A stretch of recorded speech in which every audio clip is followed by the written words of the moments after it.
López Dóriga. Periodismo de experiencia, el análisis, las primicias, entrevistas con los protagonistas de la noticia. Joaquín López Dóriga, haciendo la diferencia en información. Muy buenas tardes, tenga usted muy buenas tardes.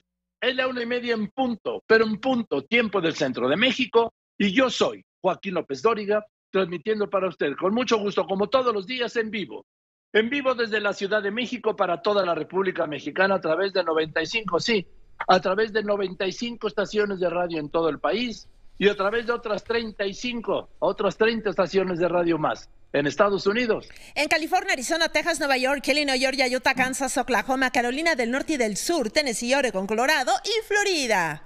Y también estamos al aire en este momento en Telefórmula. En Easy estamos al aire en el canal 121, en Sky en el canal 157, Total Play canal 161, en Megacable estamos al aire en el canal 153, en Dish en el canal 354. Y también para nuestros paisanos estamos en Telefórmula Estados Unidos. A través de las cadenas Xfinity Latino y Latino View.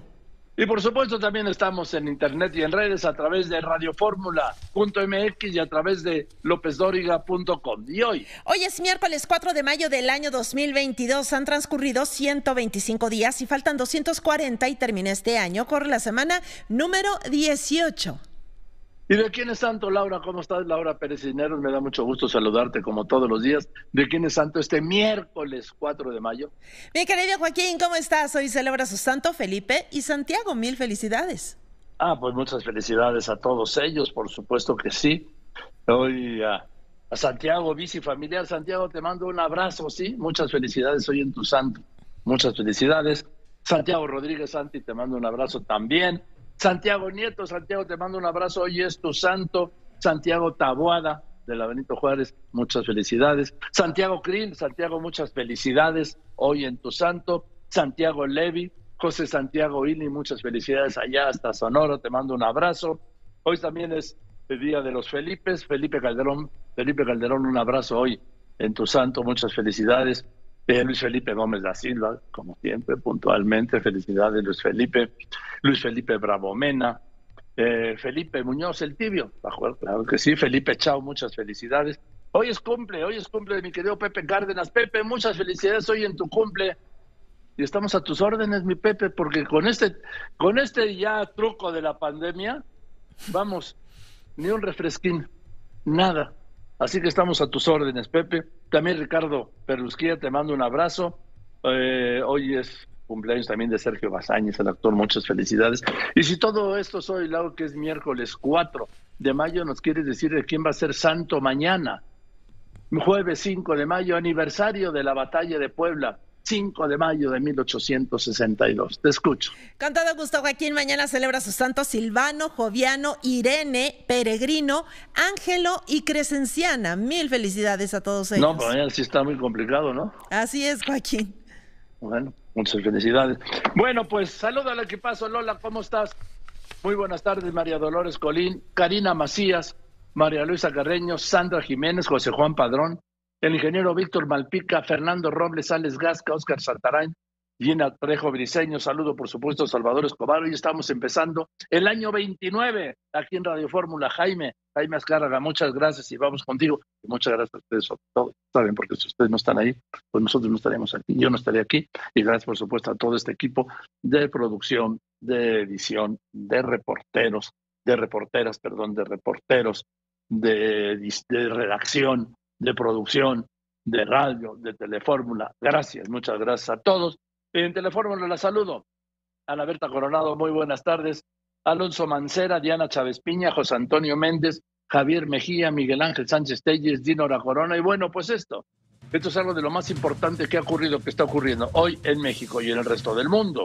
Por mucho que es muchísimo, vamos, pero muchísimo de todo lo que usted leerá y escuchará mañana por la mañana. Quiero empezar con esta nota que está surgiendo en este momento. La Reserva Federal de Estados Unidos está aumentando medio punto la tasa de interés. No aumentaba medio punto desde hace 22 años. lo que habla de los niveles de la inflación en Estados Unidos, los peores de los últimos 40 años, ¿sí? Desde el principio de los 80, Estados Unidos no tenía niveles de inflación como ahora, los tenía superiores entonces. Y vamos a ver qué anuncia el Banco de México. La Junta de Gobierno, por supuesto, seguirá a la FED y aumentará, todo indica, medio punto. La tasa está en 6.5, la tasa de interés en México. Bueno, también le informa a usted que se mantiene la fase 1 de contingencia ambiental en la zona metropolitana del Valle de México, que no baja la contaminación por ozono, no baja, sigue, se mantiene. Hay muchos coches, muchos vehículos que no deberían estar circulando. Hay obras públicas que están en las calles. El gobierno federal presentó esta mañana su plan antiinflacionario. Es un acuerdo, quiero decirle, entre empresarios, productores y distribuidores y los grandes almacenes, ¿sí? Con el gobierno del presidente López Obrador, pactaron homologar precio de garantía en 24 artículos a nivel nacional, 24 artículos de la canasta básica para los próximos 6 meses. Así pues, se homologan y se pacta precios de garantía de 24 artículos en los próximos 6 meses a nivel nacional. Decía el presidente, pues que valga lo mismo un litro de leche en Tijuana que en Tapachula. Lo presentó el plan el secretario de Hacienda, Rogelio Ramírez de la O. Incluye estabilización de las gasolinas, precios de referencia de gas LP y electricidad, no subir peajes en autopista y aumento de producción de granos. México es el principal importador de maíz del mundo. Así, de ese tamaño. Y con todo lo que han subido los granos, sí, maíz, trigo, arroz. ¿Por qué? Pues por la guerra de Ucrania. Ucrania era el granero de Europa. Quiero decirle que impune el ataque de ayer a la sede de la Fiscalía del Estado de México en Sultepec para que vea el poder del crimen organizado. Digo, a nadie le queda duda, ¿sí? Me refiero a los abrazos. Decenas de delincuentes llegaron en 20 camionetas, un convoy de 20 camionetas que nadie vio llegar, nadie vio recorrer las carreteras, ¿sí? Dispararon contra oficiales, incendiaron y se fueron. Hay 2 heridos. Luego pues no iba a decir que huida, pero no iban huyendo porque nadie los iba persiguiendo. En la retirada quemaron autobuses y camiones que encontraron a su paso y cerraron los caminos, las carreteras, para impedir que los siguieran. La Organización Mundial de la Salud, ojo, reitera, la pandemia no ha terminado, solo se ha dado por terminada en México, así lo dio por terminada Hugo López-Gatell, y alertó la OMS de un repunte por casos de COVID en América y en Sudáfrica. La OMS señala que en México se dio un ligero aumento de casos y muertes en los últimos 15 días. Y confirmado, ese es un gran espectáculo, ¿sí? Regresa la NFL a México. ¿A dónde? Pues, ¿a dónde si no? Al Estadio Azteca. El 21 de noviembre jugarán San Francisco, los 49, que es un equipo muy seguido en México, contra Arizona. Y en el resto del mundo. El presidente de Ucrania dice que no aceptará ningún acuerdo de Moscú para que tropas rusas permanezcan en su país tras la guerra. Afirma que en la segunda etapa de su ofensiva militar expulsará al ejército ruso e insiste en un diálogo con Putin para alcanzar la paz. En esto se registran violentos combates en la planta acerera de la ciudad portuaria de Mariupol, donde se resguardan civiles y se atrincheran combatientes. Rusia niega esto y desde el mar Caspio, Rusia lanza también misiles impactando subestaciones eléctricas en ferrocarriles, esto por donde llega el armamento de Occidente. Pero el Kremlin rechaza que vaya a declarar la guerra a Ucrania o a decretar una movilización general el 9 de mayo. ¿Cómo se llama esto? Invasión. En otra información, el presidente Biden informa sobre el crecimiento económico, el empleo y la reducción del déficit. Subastan playera del astro argentino Diego Armando Maradona, que usó en el Mundial de México 86 en 9.3 millones de dólares. En un momento le doy todos los detalles. No me lo puedo creer, dice la hija de Maradona que esa no es la original, pero bueno, alguien pagó 9.3 millones de dólares por la playera con la que jugó, con la que anotó el gol de la mano de Dios, Hugo Maradona, aquí en el Mundial de 1986 en la final contra Inglaterra. Bueno, pues eso pagaron. Diego Armando. Continuamos.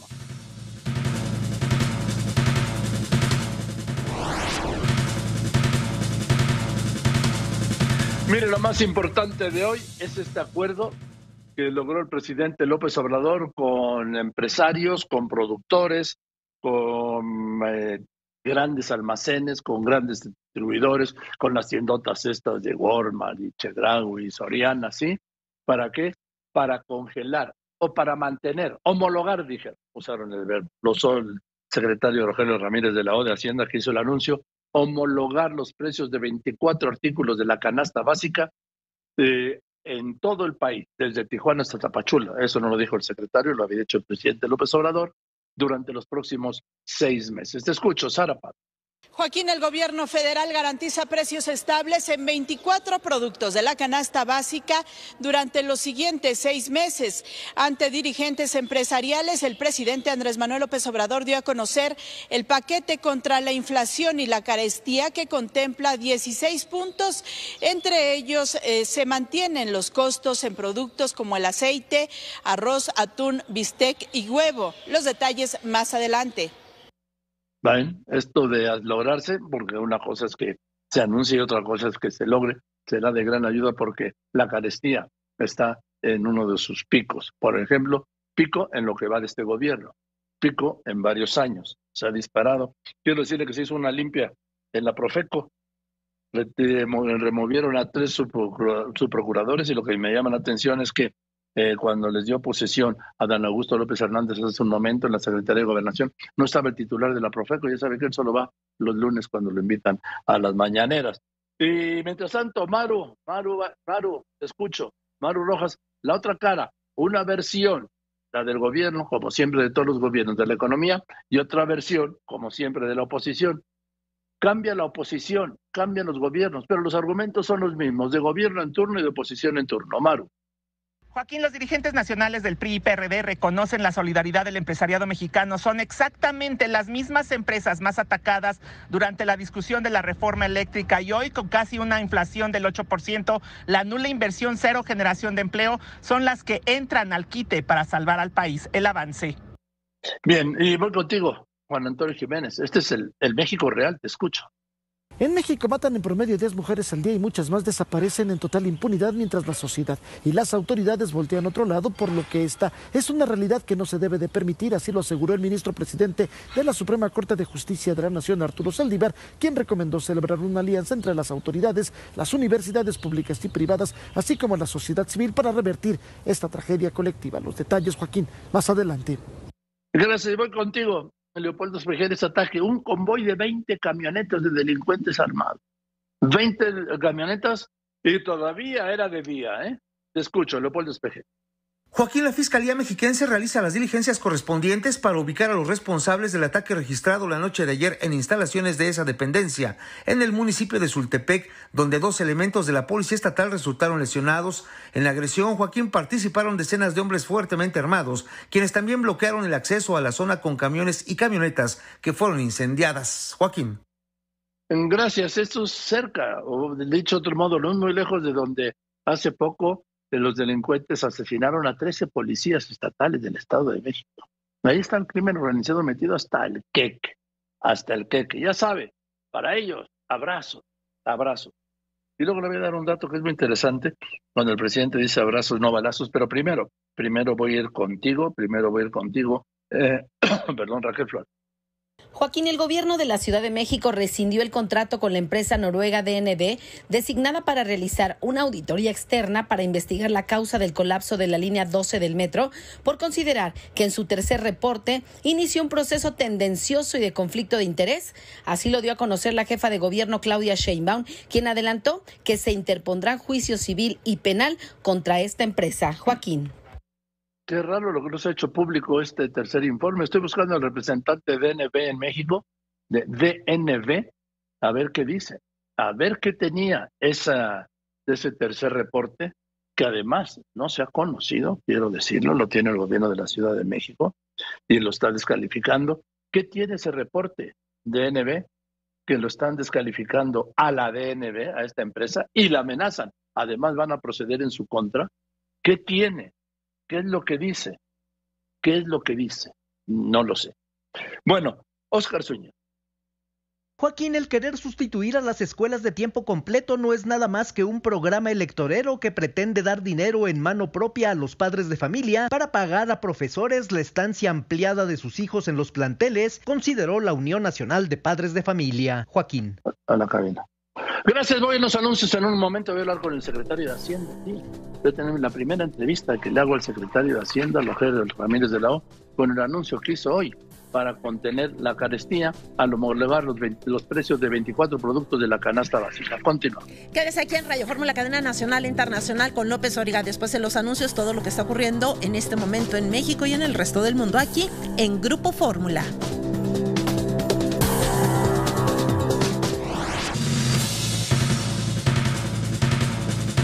Bien, ahora le aprecio muchísimo al secretario de Hacienda, Rogelio Ramírez de la O, que me haya aceptado esta entrevista. Secretario, buenas tardes, muchas gracias por contestarme. Encantado de contestarle y buenas tardes. A ver, Rogelio, hoy sí es un anuncio muy importante porque efectivamente estamos en el peor momento de la carestía y de la inflación. En la inflación, usted lo sabe mejor que yo, el pico más alto en 20 años, hay factores internacionales, el petróleo, la guerra que la han disparado. Esto también ha provocado parte de la carestía, pero pues ya es insostenible y el presidente anunció, o usted anunció hoy delante del presidente, él ya lo había adelantado, este plan para contener la carestía, ¿no? ¿En qué consiste los puntos más importantes, secretario? Bueno, el punto más importante es que nosotros notamos que en el caso de México, la inflación de energía está en un mínimo de contribución a la inflación general. Es solamente 0.6% del 7.5% de tasa anual que se reportó en marzo. Eso quiere decir que el programa que tenemos para contener la inflación de energía está funcionando y la manera como está funcionando la voy a describir más adelante, pero el hecho de que veamos eso y que el resto de productos se queda suelto y que es en donde está la presión de precios y que la mayor parte está en alimentos. Y eso es entendible porque los alimentos importamos muchos de ellos, importamos trigo, importamos maíz, carne, en fin. Entonces, estamos reaccionando para complementar lo que estamos haciendo en combustibles para también incorporar alimentos, y en alimentos estamos poniendo parte del gobierno para aumentar oferta de alimentos, que quiere decir más producción agropecuaria, y estamos pidiendo a las empresas que se metan en este tren en el que vamos circulando todos, para que también ellos, de su parte, nos ayuden a estabilizar una canasta básica de precios por 6 meses. ¿Por qué la van a estabilizar o por qué van a contribuir? Porque nosotros estamos dándole certeza de que vamos a mantener el precio de la gasolina en los rangos en los que está estimado, que no aumente más que la inflación, y estamos dedicando presupuesto para eso.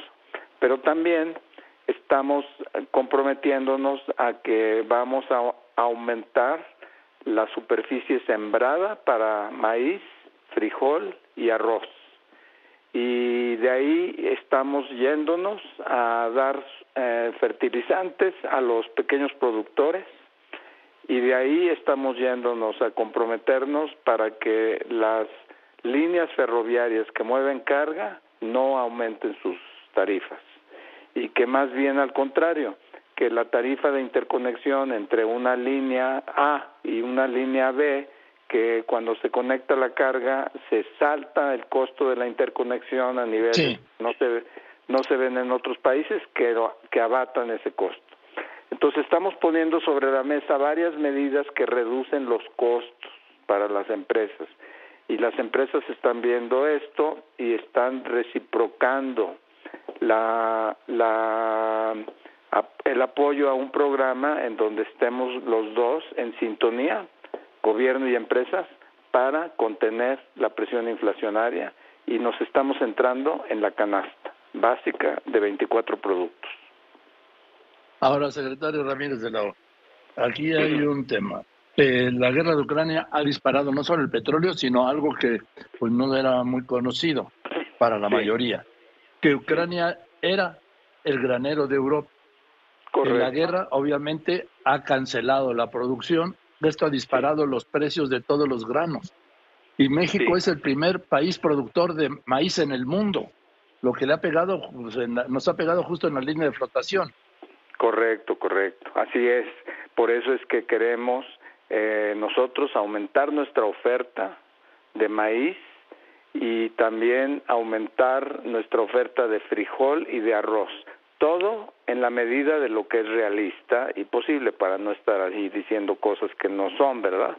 Entonces, dentro de lo que es realista, esas medidas de apoyo a la oferta por parte nuestra y de estímulo a los productores agrícolas van a resultar en un aumento de la producción. Estimamos que en el sureste, en los dos programas, Sembrando Vida y pequeños productores o productores para el bienestar, producción para el bienestar, ahí podemos extraer alrededor de 2.8 millones de toneladas de granos adicionales, consistentes en maíz, frijol y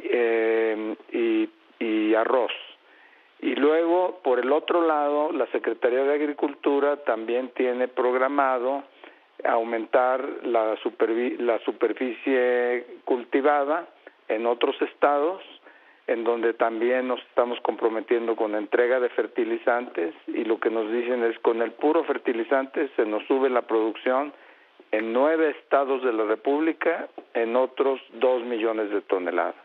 Entonces sí estamos visualizando un incremento significativo de nuestra oferta propia. Ahora bien, ¿es esta todo lo que necesitamos? No, pero esta va a menguar muchísimo la presión sobre precios, y lo que queremos es dar certidumbre de que lo que hacemos es lo posible técnicamente para las condiciones de México y darle esa certeza a la industria, que es la procesadora de los alimentos, y también a las tiendas de autoservicio, que son los distribuidores. Ha hablado de dos cosas que quiero apuntar, secretario. Estoy hablando con el secretario de Hacienda, el doctor Rogelio Ramírez de la ONU. Fertilizantes. Rusia es el principal productor de fertilizantes y los precios de los fertilizantes obviamente también han subido, secretario. Así es, y nosotros también estamos aumentando nuestra propia producción de fertilizantes, porque algo nos quedó de la debilitada industria de producción de fertilizantes, pero sí estamos potenciando eso, y también estamos movilizando fertilizante orgánico, que son todos los residuos que se pueden generar, estiércoles, etcétera, y se están movilizando para ahí generar una cantidad adicional de producción interna de fertilizantes. Cuando tenemos un choque como el de Ucrania, que mueve los precios mundiales, no nos queda más que ver a nuestro interior qué es lo que podemos hacer nosotros en nuestro propio territorio para aumentar producción de granos. Y eso es lo que estamos haciendo. Yo creo que siempre eso ocurre con las crisis cuando se manejan bien, secretario Ramírez de la ONU, que se toman medidas que de otro modo no se tomarían, y resulta que esas eran las medidas que eran necesarias con o sin crisis. Exactamente. Quiero aquí resaltar un hecho, que el programa de pequeños productores y el programa Sembrando Vida, que ya están en su tercer año de desempeño, estaban desde 2019, y ahorita pues nadie los volteaba a ver. O sea, mucha gente decía, bueno, pues sí, ¿qué serán esos programas? Pero ahorita que está la escasez y la carestía, sí nos están respondiendo con compromisos concretos de aumento de producción, a partir de que van a dedicar mayor superficie al cultivo de estos tres elementos, maíz, frijol y arroz. Ahora, mencionó hace un momento usted certeza, que se le va a dar certeza a los productores y a los comerciantes y a los también pues distribuidores, vamos a llamarle así, ¿no? Sí. Ese es citó usted un elemento esencial, no solo de la crisis, sino del crecimiento y de la gobernabilidad, que es la certeza. Y hoy en día yo creo, discúlpeme, secretario de Hacienda, yo creo que la certeza no es el bien más común que hay.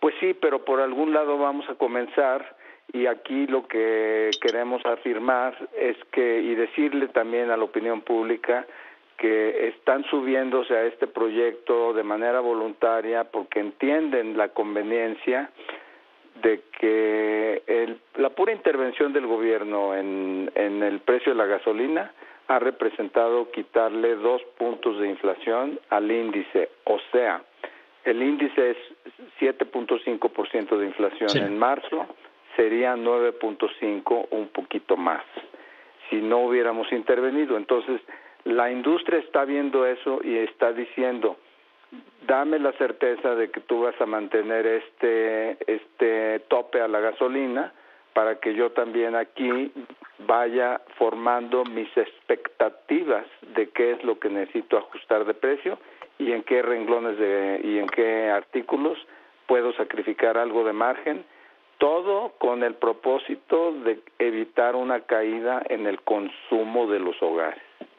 Si nosotros logramos eso, estaremos impulsando también el producto, porque el consumo representa 66% del Producto Interno Bruto.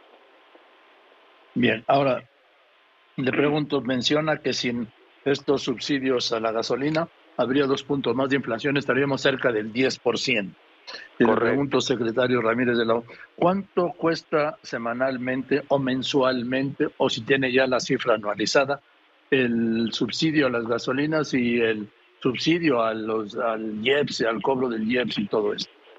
Bueno, en realidad yo ni siquiera le llamaría subsidio. Lo que estamos haciendo es utilizar la recaudación del IEPS, que andaría en alrededor de 280,000 millones de pesos, para utilizar esa recaudación para acolchonar el impacto de precios en la estación de gasolina para el producto final, que es la gasolina y el diésel. Ahora bien, si eso se agota, y se comenzó a agotar a partir de que el petróleo crudo llegó a $91 barril, en esa medida le estamos dedicando recursos del presupuesto. Ahora bien, ¿es esto un subsidio? En realidad es muy temporal, porque nosotros tenemos el precio de la gasolina normalmente más alto que en Estados Unidos, y si en este momento lo tenemos que soportar, lo vamos a aguantar, porque en los años anteriores sí captamos IEPS de gasolina, y este año es un año excepcional en el que tenemos que sacrificar esa captación. Una vez que todo se normalice, vamos a recuperar la captación vía impuesto de gasolina, y esperemos que esto pues no dure mucho, pero tampoco somos pitonizos para saber si va a durar 6 meses o 12 meses, ¿verdad? Ni pitonizos ni tampoco se puede ser ante las crisis internacionales optimistas, ¿sí? Siempre hay que pensar o partir, usted lo sabe mejor que yo, pues de lo peor, porque siempre antes de mejorar empeoran las crisis. Así es, así es. Entonces, lo que queremos es reafirmarle a la industria que está ya, hoy estuvieron representados alrededor de 30, 40 grandes empresas, que son en 2 grupos, los procesadores del alimento y los distribuidores en las tiendas de autoservicio. Entonces, queremos mantener esa unidad, porque en la medida en que la mantengamos, va a dar mayor certidumbre, porque ya el ama de casa va a registrar que hay un compromiso al más alto nivel para sostener el precio de la canasta básica, y esa canasta pues es emblemática para la formación de expectativas también en los hogares, para que también tengan esa certeza de que la canasta básica está comprometida hoy para no aumentar en los próximos 6 meses. Ahora, Rogelio, mire, tengo que reconocerles que tomaron una gran decisión al sentarse a negociar directamente con los productores, con los grandes distribuidores, con los dueños de los Walmarts y Chedrauis y esto, y no con los llamados dirigentes de organismos cúpulas, porque ellos realmente no tienen la representatividad de cuál es la realidad del día con día del productor, ni de las tiendas, ni de los distribuidores, y finalmente ellos podrán tomar acuerdos como ha sucedido en el pasado, ¿sí? Como sucedió en tiempos correcto. De Miguel de la Madrid, de Carlos Salinas, que firmaban con los presidentes de los organismos cúpula. Sí. Pero mientras tanto, mientras no se negocie y se tomen acuerdos con las tiendas, con las cadenas, con los productores, pues será acuerdos para las fotos, como ocurrió. Bueno, así lo vimos desde el inicio y por eso es que recurrimos directamente a las empresas. Ahora, una vez que ya están las empresas conformadas en un grupo de trabajo de este tipo, ya estamos convidándole para que también estén informados a los líderes de los organismos cúpula. Hoy estuvieron varios de ellos, el de Coparmex, el de Concamín, el del Consejo Coordinador Empresarial y el del Consejo Mexicano de Negocios, así como el del Consejo Nacional Agropecuario. Ya están informados, pues no les queda, a nosotros no nos queda más que reconocer que todos están comprendiendo perfectamente que esta orientación del programa es voluntario, no es control de precios, porque se basa en oferta más que control del precio. Sí. Y estamos en un ambiente de cooperación bastante constructivo con todos ellos. Bueno, elevar la demanda siempre es el factor determinante para que bajen los precios. La oferta, exactamente. Perdón, la oferta. Elevar la oferta es determinante para que bajen los precios. Ahora, secretario, usted lo sabe, la Fed acaba de aumentar medio punto la tasa de interés, medio punto que no subía hace 22 años. Y yo supongo que el Banco de México lo repicará. El incremento en las tasas no es un factor que también calienta la inflación, secretario. Bueno, mire, aquí me voy a tener que disculpar por una razón. A partir del día de hoy entró en funcionamiento una veda prohibitiva para hablar de tasas, porque es una semana previa a la decisión de política monetaria del banco. Entonces, pues no conviene que nadie hable de tasas desde el ámbito del gobierno para que no se malinterprete. Y es una veda, es una limitante legal para no hablar de eso. Bien, entonces la proyección. Esa se la debo. Bueno, a ver si volvemos a hablar próximamente, secretario, porque es la primera vez que hablamos aquí en Radio Fórmula, me da mucho gusto. Y ahora, secretario Ramírez de la O, estamos hablando de un plazo de 6 meses.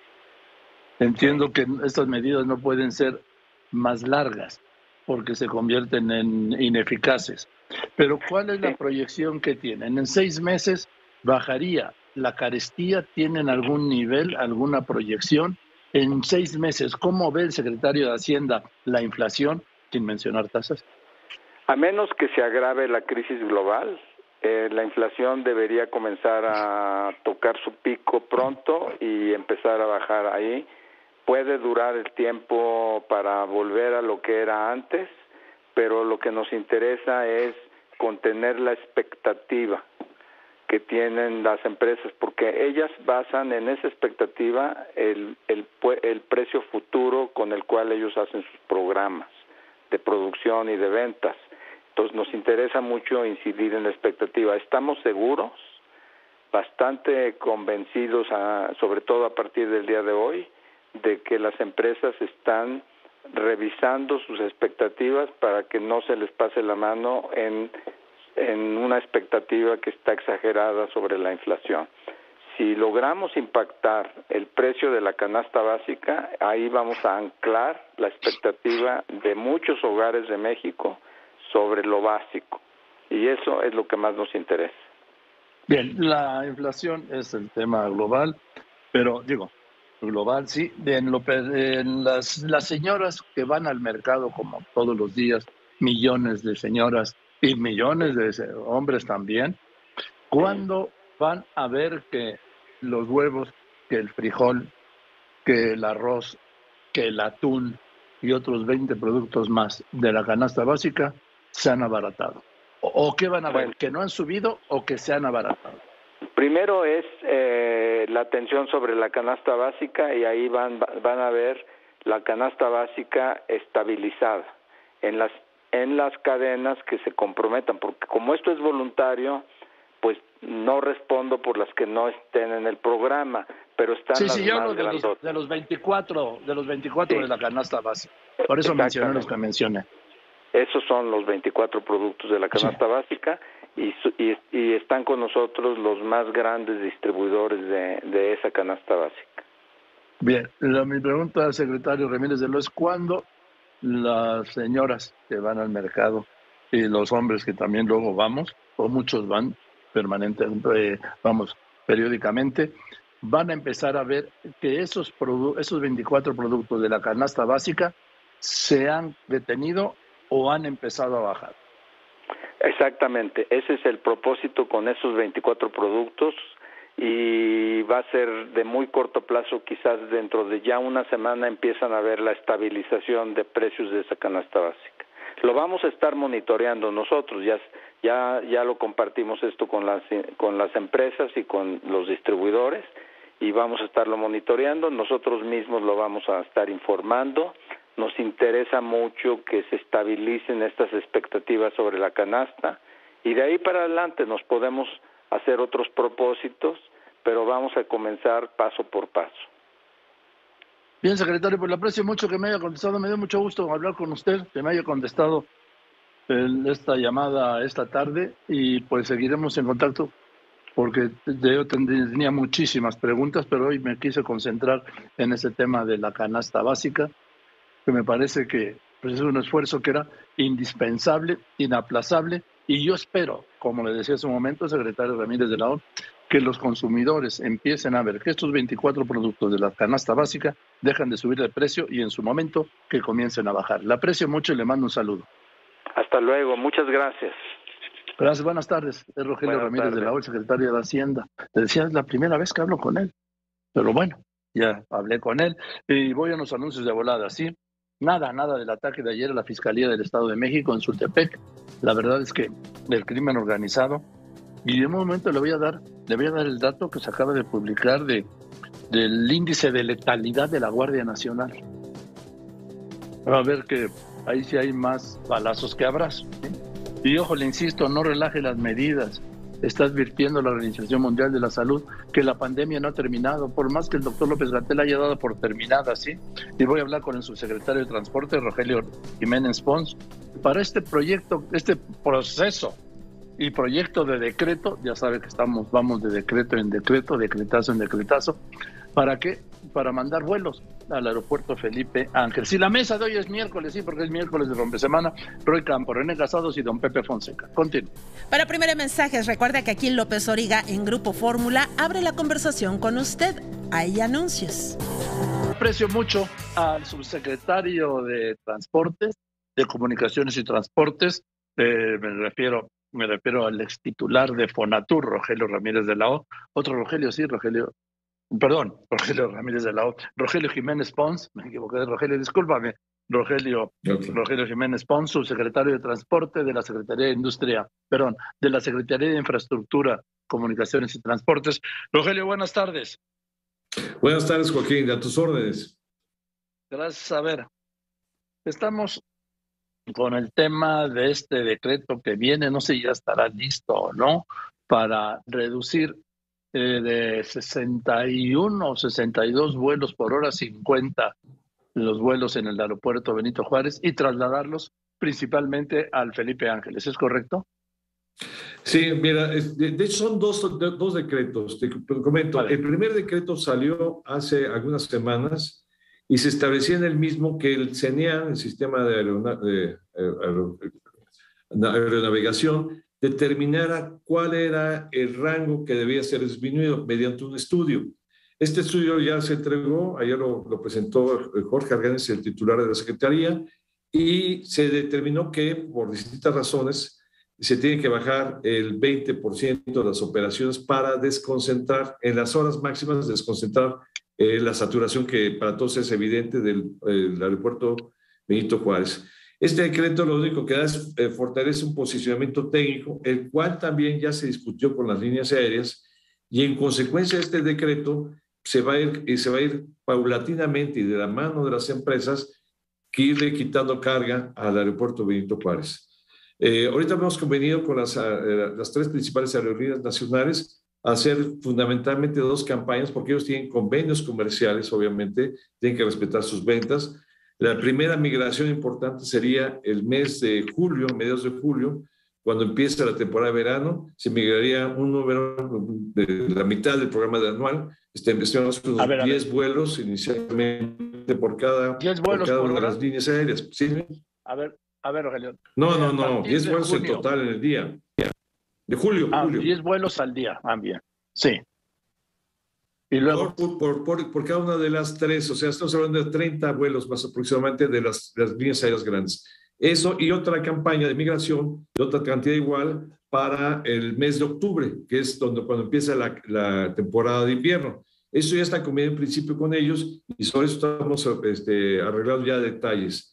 Ahora, por otro lado, hay otro decreto que está por salir que sí va a limitar ya que no haya vuelos de carga en el aeropuerto de la Ciudad de México y tampoco charters. En el caso de carga tiene una connotación muy particular porque ayuda a evitar esos grandes aviones que llegan a deshoras en la noche o muy temprano, que normalmente son ruidosos porque son aviones potentes y que no hace falta que estén llegando a congestionar aún más el ya saturado aeropuerto Benito Juárez. Estos son los primeros resultados de estos 2 decretos, uno que ya se pronunció, se imprimió, y este nuevo que está por salir con respecto a carga y charters. Entonces, eso es en general. Ahora, es muy importante que se entienda que esto no es obligatorio que vayan a la EFA. Obviamente es la mejor alternativa porque ya está construido y se hizo precisamente ante la gravísima saturación que existía en el Benito Juárez. O sea, el aeropuerto, como está en las condiciones actuales, se tiene que quitarle carga. Una cosa muy importante, Joaquín, es de que también, si bien estamos manejando un número inclusive hasta menor, se puede decir que el de 19, son aviones más grandes. Todos los aviones están creciendo en capacidad. Antes un avión llegaba con 120 pasajeros y está ahorita teniendo más de 200. Y déjame decirte también, Joaquín, que las salas de la Terminal 1, cuando esto funcionaba como se diseñó originalmente, pues obviamente eran aviones de C4 de capacidades mucho menores de 100, o sea, estamos hablando de una época que se diseñó a partir de eso. ¿Qué significa? Pues que todo actualmente el aeropuerto de la Ciudad de México, todo lo habrá sufrido, todos lo sufrimos, está sobrecargado, tanto pasillos, salas de espera, baños, estacionamiento, en fin, es un conjunto de circunstancias que lo hace muy inoperante. Ahora, Rogelio Jiménez Pons, me dices tú que aviones pequeños, no, a ver, en la T1 han llegado desde hace décadas, desde los Jumbo, sí, los de Iberia, los de Air France, los de KLM, los de British, los de Lufthansa, aviones de 300 pasajeros, pero hace 20, 25 años. Sí, nada más que el diseño de la Terminal 1 es de anterior a todo eso. Yo lo sé. Digo, el aeropuerto que tiene los pasillos más estrechos del mundo, de una capital del mundo, es la T1. El aeropuerto que tiene los techos más bajos de una terminal aeroportuaria de capitales del mundo es la T1. Digo, hay pasillos de 1,40 m de ancho. Así es. Entonces, el problema, por eso se construyó el nuevo aeropuerto. Y en consecuencia de eso, pues ahorita ya hay que empezar a hacer obras muy importantes que no las podemos hacer si no le quitamos carga de pasajeros, sino que empezamos a quitarle gente. Hay obras inminentes, tanto en pista, en calles de rodaje y sobre todo de la cimentación de la Terminal 2 que se tienen que atender de inmediato. Entre menos gente, menos afectamos. ¿Perdón? Que se sigue hundiendo, ya se ha hundido más de 2,5 metros. Así es. Más bien está emergiendo un edificio, emerge porque tiene pilas de contacto y otro baja. Eso algún día, si quieres, lo platicamos más a detalle. Sí. Eso ya se tiene que atender y no lo podemos atender con los niveles de saturación del aeropuerto. Sí, ponen rampas. Ahora, dime una cosa. Entonces, ¿cuántos vuelos van a quitar del aeropuerto Benito Juárez al día? Al día estamos hablando que sean, pues estamos hablando de unos 100 de aquí a fin de año, una cosa, un estimado aproximadamente. ¿Y esos 100 vuelos los piensan meter al Felipe Ángeles? Bueno, esos 100 podrían irse a Felipe Ángeles, pero también está la alternativa de Toluca. Toluca Ahí está es un Toluca, aeropuerto que ya que es un funcionaba. fantasma. Pero lo queremos reanimar. Toluca ya estamos teniendo juntas con los otros socios de Toluca, el gobierno del estado. Toluca es una buena opción que funcionó, que desgraciadamente se canceló hace como 8 o 10 años. Entonces creo que también es una alternativa para el poniente de la ciudad.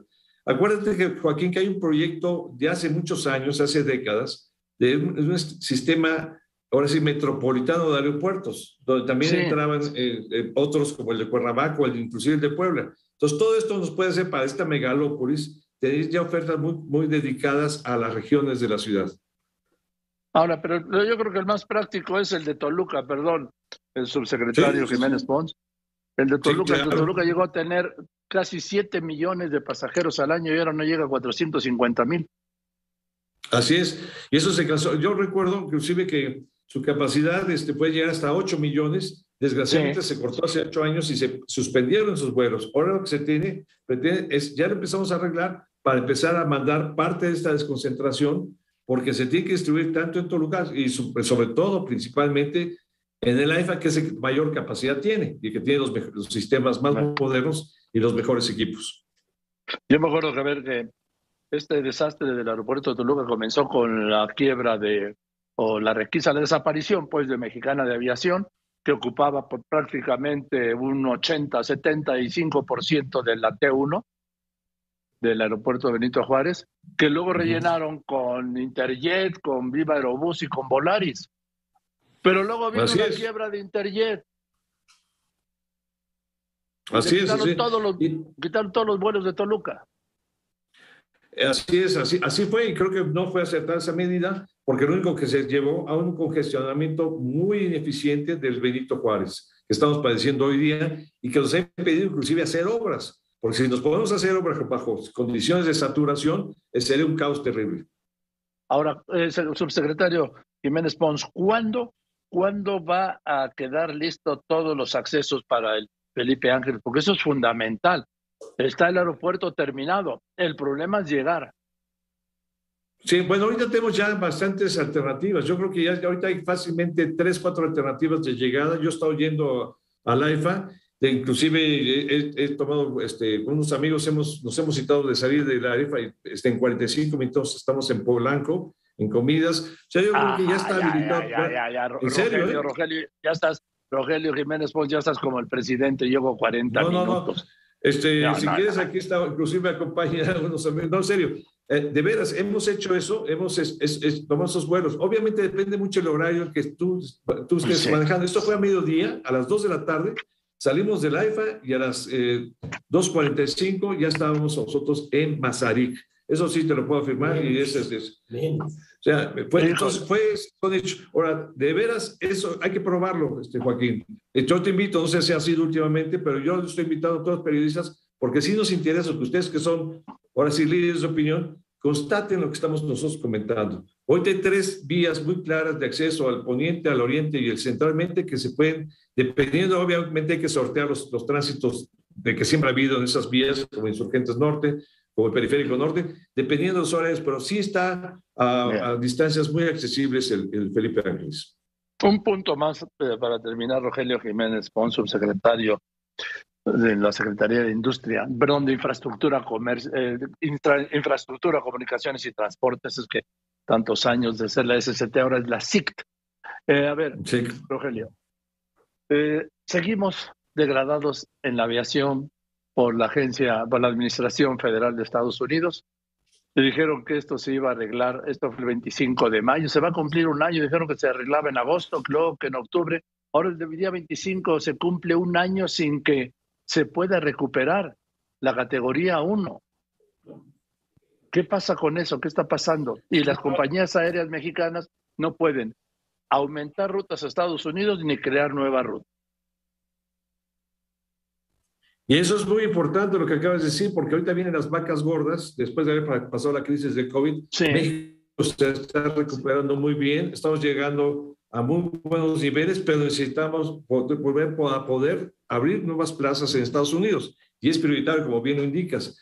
Aquí la cosa, ya ahorita viene Técnica Review, yo esperaba que fuera esta semana, pero va a ser hasta la tercera semana de mayo, y a partir de ese Técnica Review, donde ya se revisan todos los hallazgos, originalmente fueron prácticamente 28 hallazgos importantes, ya están resueltos más del 90%, hay un énfasis en la cuestión de capacitación. Yo creo que salvamos muy bien, esto está al frente de la FAC, y yo creo que hay dos visiones, una muy optimista, yo comparto la optimista que puede ser en septiembre, y hay una pesimista que puede ser a finales de noviembre, pero tenemos que resolverlo ya de inmediato, hay muchas cuestiones que hacer, se están haciendo, nos ha ayudado mucho la Cancillería, en fin, estamos encima porque sí es un tema que solamente hay que decirlo para que el público esté enterado, nada más afecta la posible apertura de nuevos vuelos a Estados Unidos. Eso sí, a Estados Unidos, sí. Porque los americanos vienen para acá.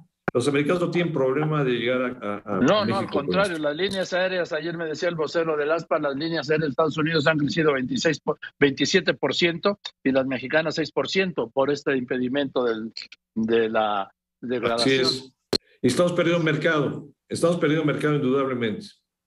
Bueno, pues hay que resolver volver a la categoría 1 lo antes posible. El día 25 se cumple un año de la degradación.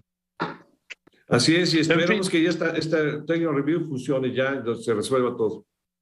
Bien, pero Rogelio, tengo un problema con el tiempo. Yo espero que a ver si la próxima semana podemos hablar de lo que anunció el presidente sobre el espacio aéreo mexicano y los casos de riesgo que se presentaron, que habló de más de 270.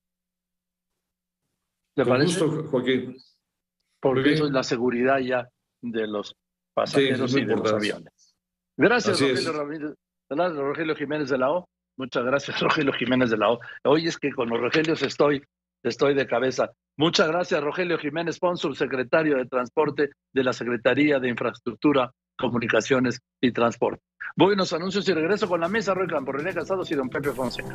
Quédese aquí en Radio Fórmula, cadena nacional e internacional con López Dóriga.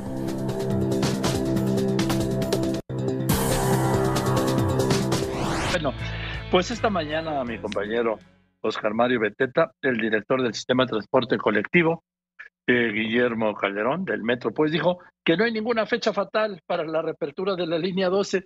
Hombre, qué ocurrente, ¿sí? Después de la tragedia de 26 muertos y 100 heridos, dice que no hay ninguna fecha fatal. ¿Se acuerda, señor director del Metro? Guillermo Calderón, que el presidente López Obrador al día siguiente de la tragedia dijo que en un año estaría funcionando la línea 12 del Metro.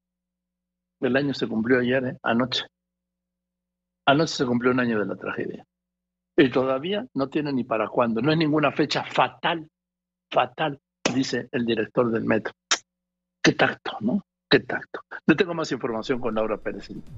Gracias, Joaquín. El gobierno federal presentó su plan antiinflacionario. Es un acuerdo entre empresarios, productores y distribuidores con la federación que captaron homologar el precio de garantía de 24 artículos, esto a nivel nacional, para los próximos 6 meses. El presidente López Obrador aclaró que este plan no tendrá medidas coercitivas ni control de precios. El plan fue presentado por el secretario de Hacienda, Rogelio Ramírez de la O, quien dijo en este espacio que en una semana la gente empezará a notar el impacto de estas medidas. El acuerdo incluye estabilización de gasolinas, precios de referencia del gas LP y electricidad, así como aumento de producción de granos y no subir los peajes en las autopistas. El secretario de Hacienda dijo que estas medidas van a reducir los costos a empresas y que le va a dar certeza a los productores y distribuidores, y este es el momento de comenzar, dijo, a dar certeza a México. La Reserva Federal de Estados Unidos aumenta en medio punto su tasa clave de interés. Es el incremento más fuerte en 22 años en su lucha contra la inflación. El presidente López Obrador admitió que acordó con Joe Biden reforzar la frontera sur de México. Sigue la fase 1 del plan de contingencia ambiental en la zona metropolitana del Valle de México por alta concentración y estancamiento de la contaminación.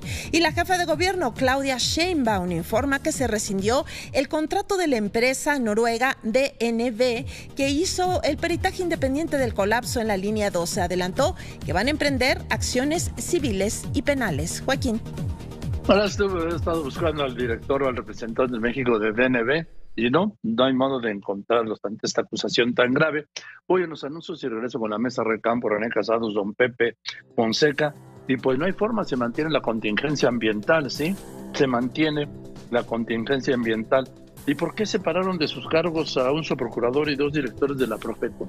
¿Y por qué no fue el titular de la Profeco a la oficina del secretario de Gobernación, Adán Augusto López Hernández, cuando dio posesión a los nuevos funcionarios?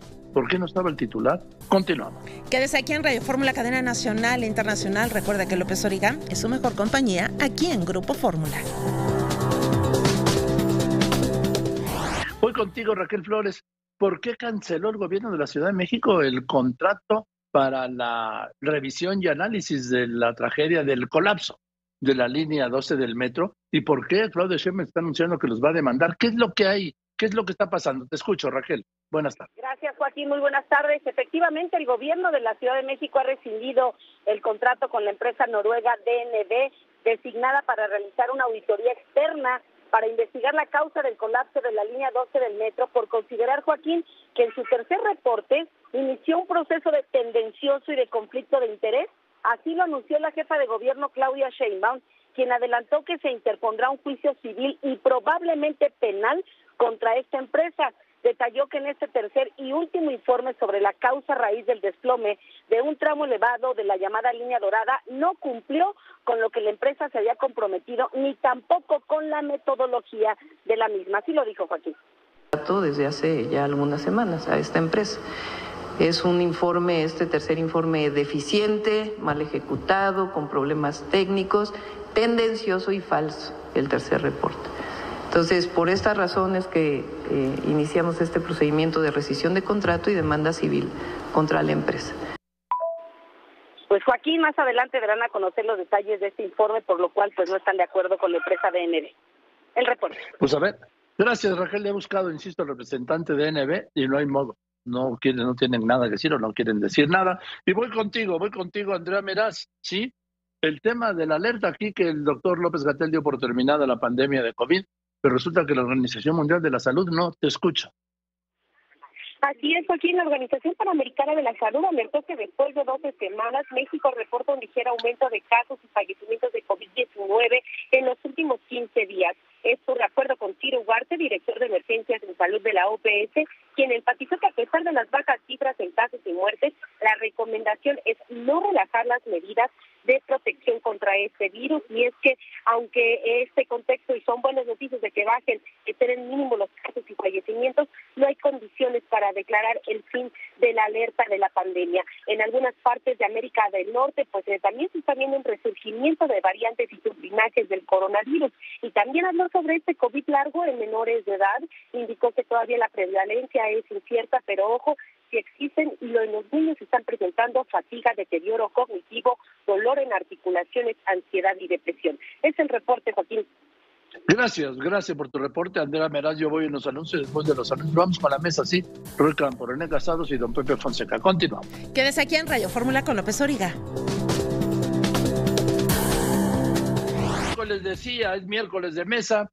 Roy Campo, René Casados, don Pepe Fonseca. Roy, muy buenas tardes. Un abrazo, Joaquín, buenas tardes. Buenas tardes, ¿estás de malas, Roy? No, al contrario, estoy muy de buenas contigo, sobre todo, escuchando tu programa. De repente me dio la impresión, pero bueno. No. René, ¿tú?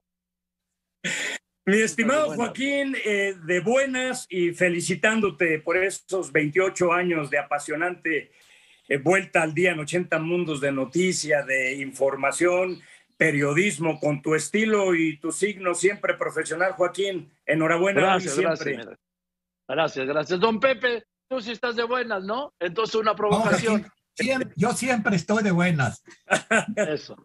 Mira, nada más quiero dejar esta advertencia. Yo soy clase mediero, conservador, aspiracionista, y nadie como yo desea que tenga éxito este plan contra la inflación que presentaron hoy en Palacio Nacional. Ojalá y tenga éxito, aunque me preocupa que el subsecretario de Hacienda dijo hace 2 días que calculan que para regresar a la inflación de meta de 3% que teníamos hace poco, tendrían que pasar 18 meses. Entonces, supongo que habrá un plan B para complementar este plan contra la inflación, igual que supongo que habrá un plan B, porque ese sí no lo entiendo.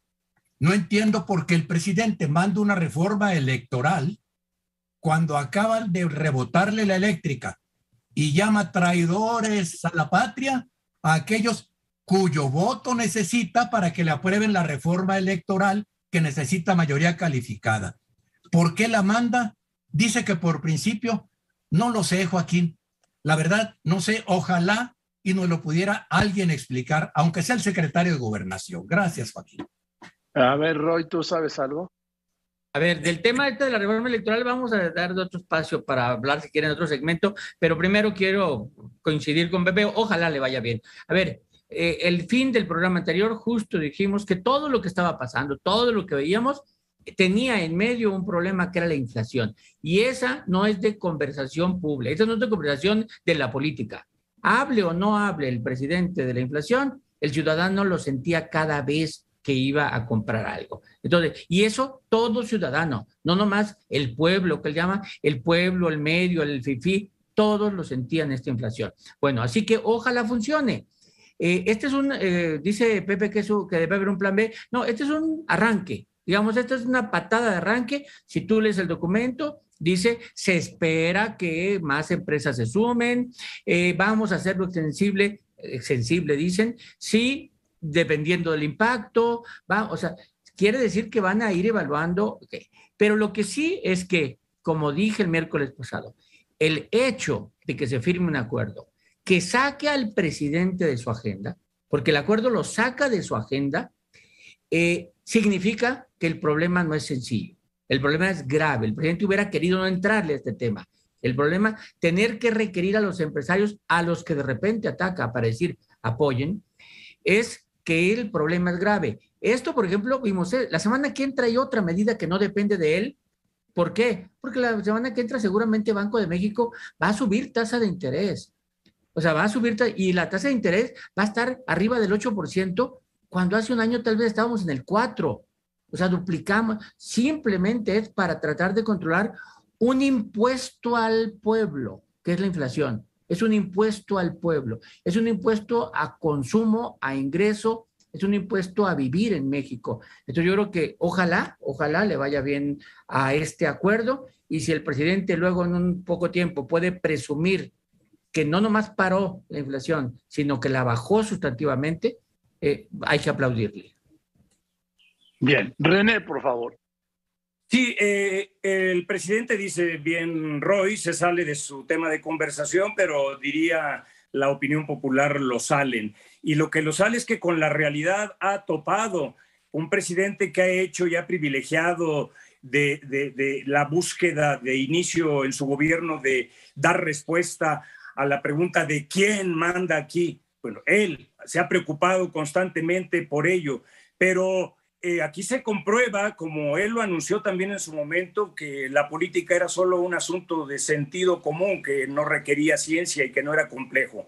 Aquí se comprueba con la participación del secretario de Hacienda como técnico y experto y de otros más de sus asesores, que es muy importante la asesoría técnica y que el Estado mexicano, el gobierno y el presidente mismo decidan de esta manera en cuanto, si no el control de precios, sí darle vida a esta política de la canasta básica. ¿Por qué? Porque esto habla de que sí hay, si no plan B, C, sí hay formas y resortes de poder implementar y darle vida a racionalidad política en las políticas públicas. Reitero, Joaquín, el presidente se ha topado una vez más con la realidad y no quiere que le pase, sobre todo que vive perennemente en campaña, ese enunciado estadounidense de campañas políticas cuando la economía se revela en las mismas, que dicta es la economía stupid. Para nada quiere ser presa de ello, porque para nada se permitiría en el 2024, Joaquín, una derrota estratégica. Don Pepe. Mira, Joaquín, el presidente, no se sale de su agenda.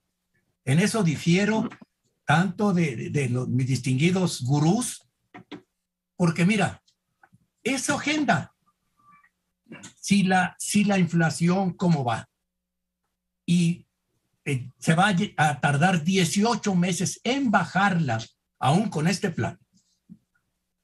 Y la mayoría de los amos de casa no vamos a sentir tanto porque hay una canasta básica que nos aligera la carga. Pero eso lo acerca peligrosamente a la elección. Y Joaquín, una infracción que no se controla va a tener costo electoral. Eso es lo que obliga al presidente a buscar y a escuchar a los que le han estado hablando, oiga, tenemos este problema. Ya cuando le dijeron, es que se va a acercar 6 meses de la elección, quizás no la hayamos controlado. Dice, no, vamos a controlarla desde ahorita. Claro.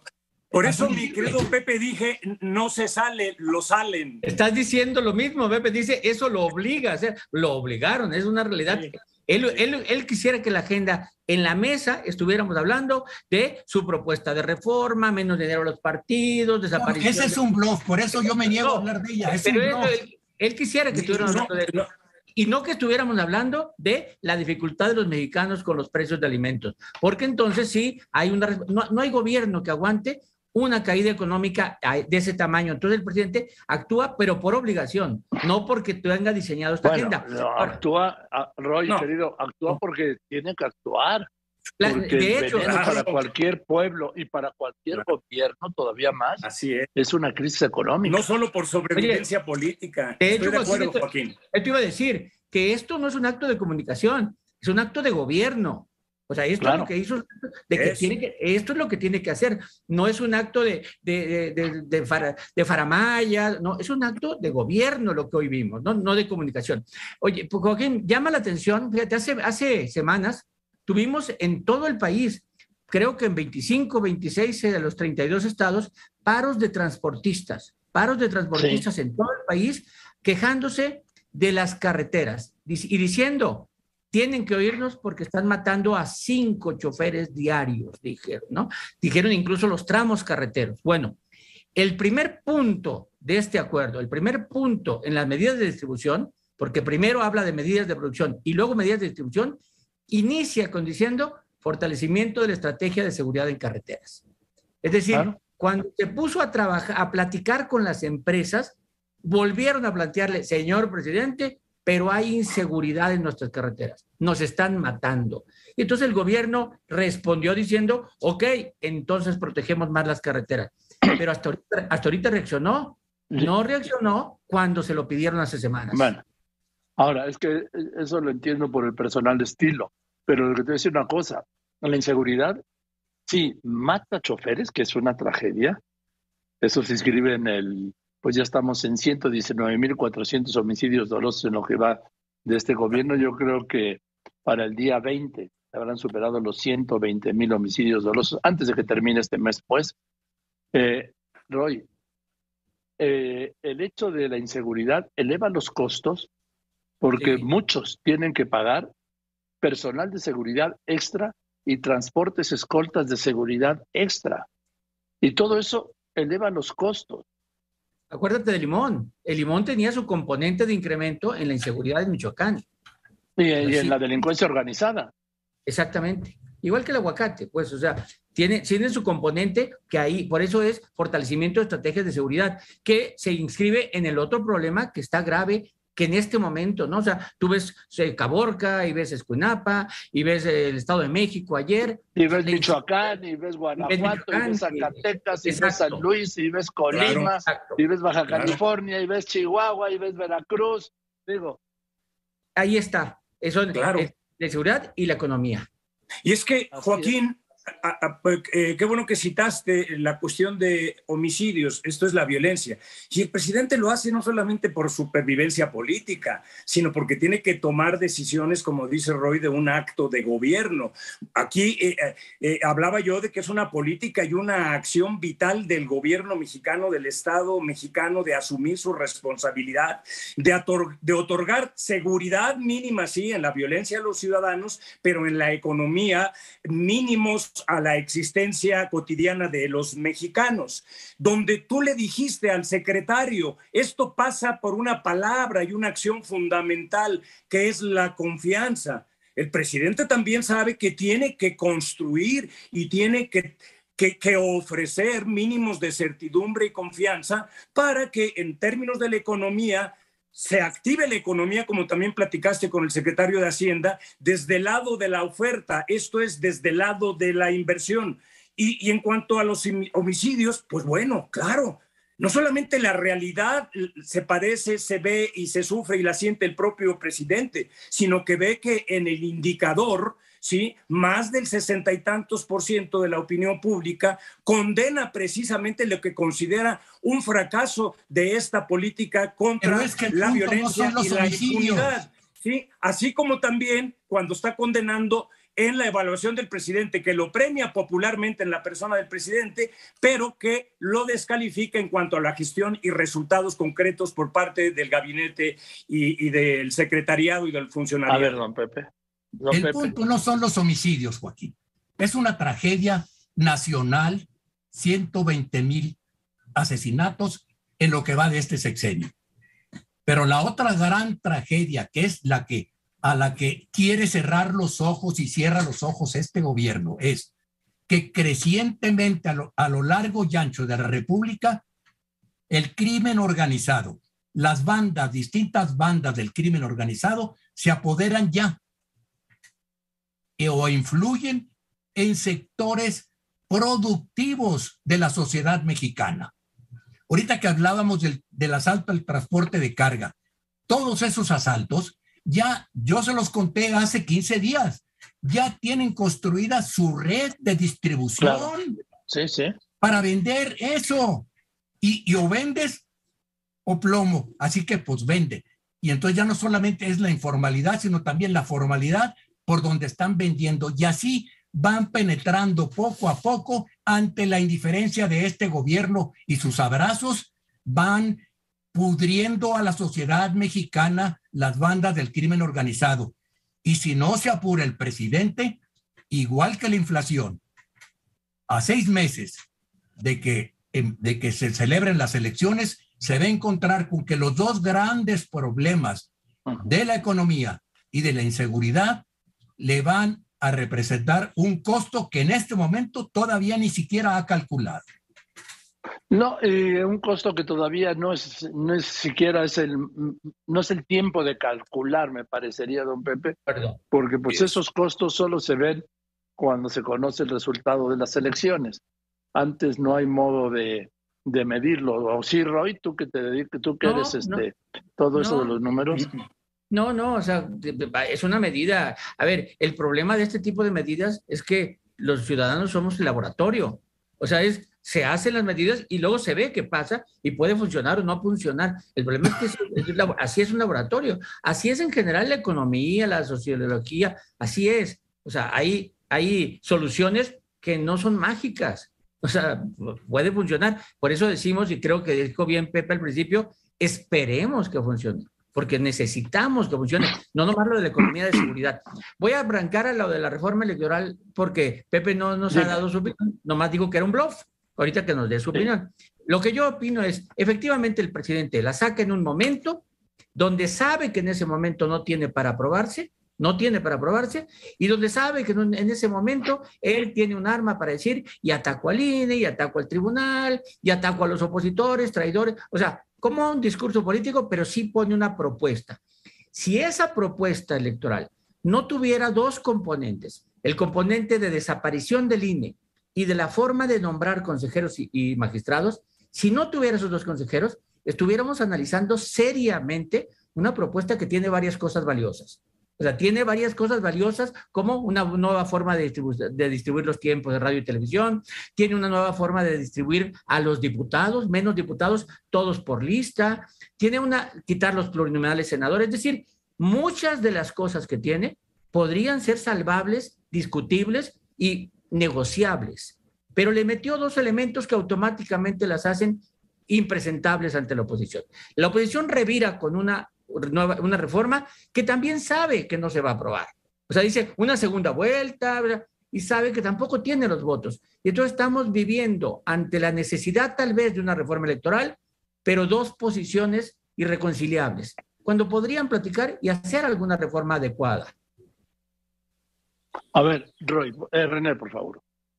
Bueno, lo que sí es un hecho, y estoy de acuerdo con lo que expone Roy, lo que es un hecho es que en la exposición de motivos de esta propuesta presentada como pretendidamente reforma electoral democrática, entre comillas y subrayado, los enunciados mismos caracterizan el contenido y la esencia de la misma.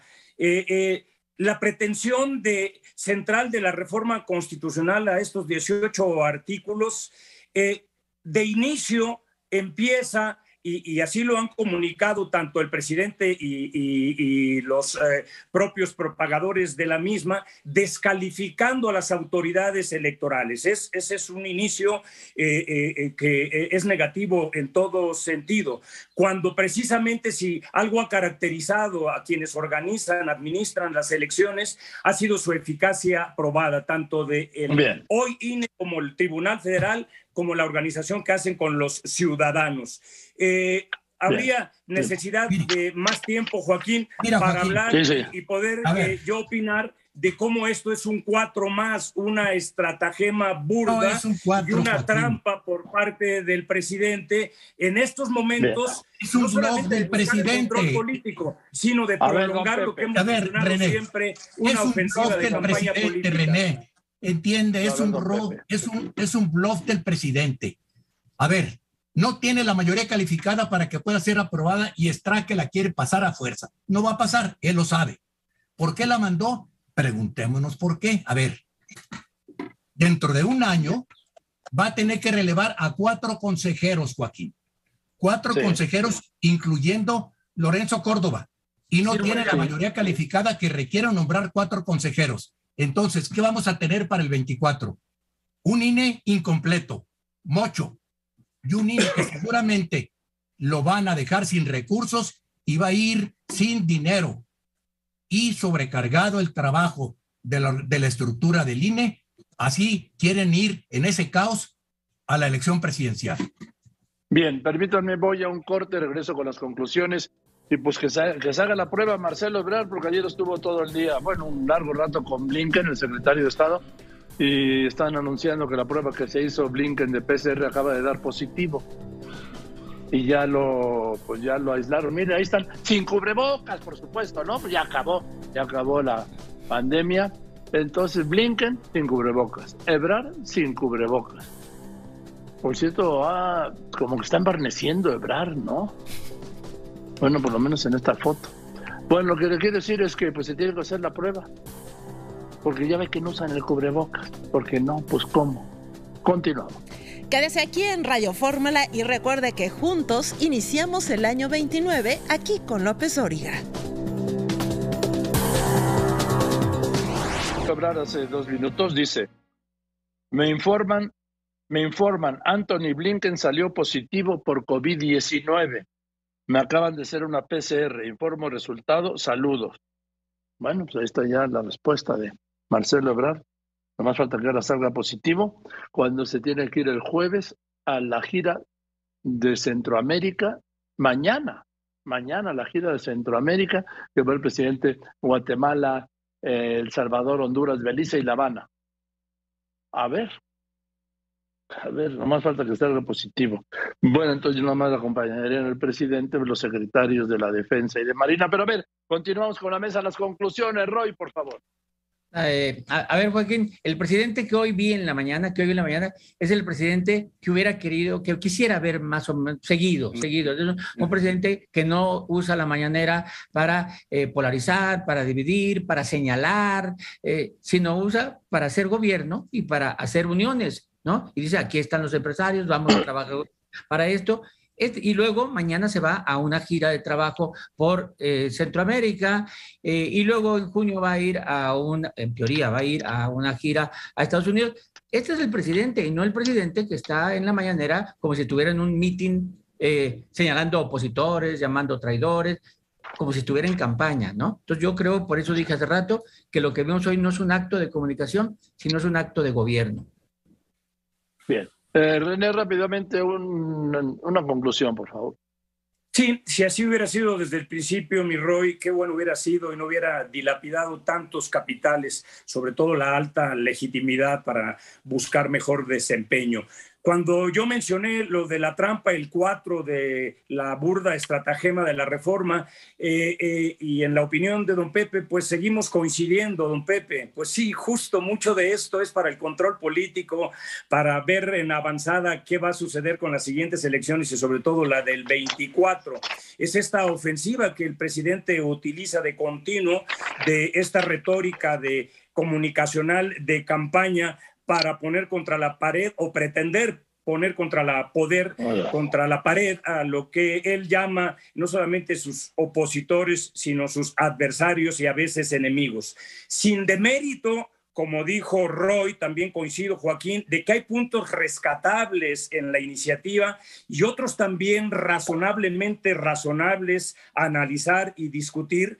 No obstante, sin embargo, en mi opinión, Joaquín, ahí está la estrategia y la verdadera intencionalidad estratégica del contenido y cómo se anunció y quiénes la anunciaron, para ver cómo se evidencia a sí misma en lo que se busca. Y también, en mi opinión y en mi consideración, en la mayoría de los puntos yo no coincido. Son contraproducentes y regresivos para la institucionalidad democrática. Concluiría, Joaquín, rápidamente con el epígrafe del libro Masa y Poder de Elías Canetti, que dice: yo soy exactamente lo que ves, la máscara y todo lo que temes detrás. Dejo de citar por aquello del supuesto arte del engaño en la política. Un fuerte abrazo. Gracias, René. Buenas tardes, René. Don Pepe. Mira, Joaquín, yo creo que el presidente, qué bueno que tiene estos gestos de gobernante, pero es un presidente en campaña. Y a oírlo, yo más bien el presidente, su gobierno, su partido y todo el oficialismo me recuerdan la parábola del evangelista reportero, el evangelista Lucas, quien cuenta cómo aquel fariseo que estaba en el templo y le decía, le daba gracias al Señor porque yo no soy pecador, adúltero como ese publicano que está ya en el fondo del templo. Yo sí tengo superioridad moral. Esa es la actitud que me temo, Joaquín, que vamos a seguir viendo. Y como frase quiero cerrar con una de Oliverio Cromwell. La única etapa de la historia de la Gran Bretaña en que tuvieron un gobierno republicano. Era el que lideraba el Parlamento y dejó esta reflexión. A todos los gobernantes, por las entrañas de Cristo te imploro, piensa si no te estás equivocando. Gracias, Joaquín. Buenas tardes. Gracias, don Pepe. Muy buenas tardes, don Pepe Fonseca, Luis Campos, René Casados, en la mesa de los miércoles. Y voy contigo, Leopoldo Espejel. Este ataque del crimen organizado a las instalaciones de la Fiscalía de Justicia del Estado de México, ahí, justamente en Sultepec, sí. 20 camionetas, decenas de delincuentes y nadie para hacer algo. Te escucho. ¿Qué ha habido? Joaquín, buenas tardes. La Fiscalía Mexiquense realiza las diligencias correspondientes para ubicar a los responsables de ese ataque que se registró la noche de ayer en las instalaciones de esa dependencia en Sultepec, donde se ha confirmado 4 elementos de la Secretaría de Seguridad Estatal resultaron lesionados, los cuales están fuera de peligro de ataque. Joaquín, se registró alrededor de las 7 de la noche cuando decenas de sujetos fuertemente armados y que viajaban en más de 20 camionetas atacaron estas instalaciones operativas localizadas a 2.1 kilómetros al norte de la cabecera municipal. Además, de manera coordinada, el grupo delictivo, Joaquín, bloqueó la vía de acceso con distintos vehículos de carga y autobuses, los cuales fueron incendiados para tratar de impedir el acceso a la policía. Hace unos momentos, el secretario general de Gobierno del Estado de México, Ernesto Nemer, descartó que en el sur de la entidad exista ingobernabilidad y lo ocurrido ayer, dijo, en Sultepec es una respuesta del crimen organizado a la estrategia del gobierno. No, yo creo que la paz no se ha roto en la zona sur. Yo creo que al contrario, los incidentes que hemos tenido es una respuesta a una actitud y una estrategia clara del gobierno. Malo que no hiciéramos nada. Al contrario, es una reacción de ellos y vamos a seguir con todo porque lo que más importa es la tranquilidad de las familias mexicanas. Gracias. Justicia del Estado de México está recibiendo ya las denuncias por daños en agravio de empresas particulares. Destacar que la semana pasada el secretario de Seguridad del Estado de México, Rodrigo Martínez Félix, Joaquín, informó que en el sur mexiquense, donde operan cárteles de la familia, habían sido enviados 1.500 de sus elementos. Joaquín, el reporte. Gracias, Leopoldo Espejel. Así la situación ahí en Sultepec. Y este es hoy, porque lo tenía pendiente, el comentario de mi querido compañero y amigo José Fonseca. Les recuerdo su columna con el café, la encuentra en www.cafepolitico.com y en el periódico El Economista. Pepe, muy buenas tardes. Buenas tardes, Joaquín. Buenas tardes al auditorio de Radio Fórmula. Según las estadísticas oficiales y extraoficiales, en Estados Unidos hay, en números redondos, unos 7 millones de mexicanos indocumentados. 7 millones. Eso deja en 33 millones el número de mexicanos que viven en Estados Unidos. Legalmente, estos 33 millones viven legalmente en Estados Unidos. Nací y crecí en la frontera, Joaquín. Las 2/3 partes de mi familia y más de la mitad de mi generación vive en Estados Unidos. Unos como residentes legales, otros como ciudadanos estadounidenses. Con la pena, Joaquín, pero mal harían en Palacio Nacional en creerse que los de ascendencia mexicana que votan presionarán políticamente por los intereses del gobierno mexicano. No, Joaquín, te aseguro que la inmensa mayoría de los de ascendencia mexicana que son ciudadanos estadounidenses y votan allá, van a votar pero para presionar a favor de los intereses de las comunidades estadounidenses donde viven. Gracias y buenas tardes, Joaquín. Por supuesto, ellos son los responsables y son los que deciden. Bien, es todo, gracias, buenas tardes, yo soy Joaquín López Dóriga y le recuerdo que como siempre le agradezco a usted que me escriba, que me llame, pero sobre todo en especial le agradezco, usted lo sabe y además lo sabe muy bien, que me escuche y ahora que me vean y que me sigan la red. Gracias pues por eso, lo dejo con Eduardo Ruiz Gili y nos vemos mañana, ya jueves a la 1:30, que la pase muy bien.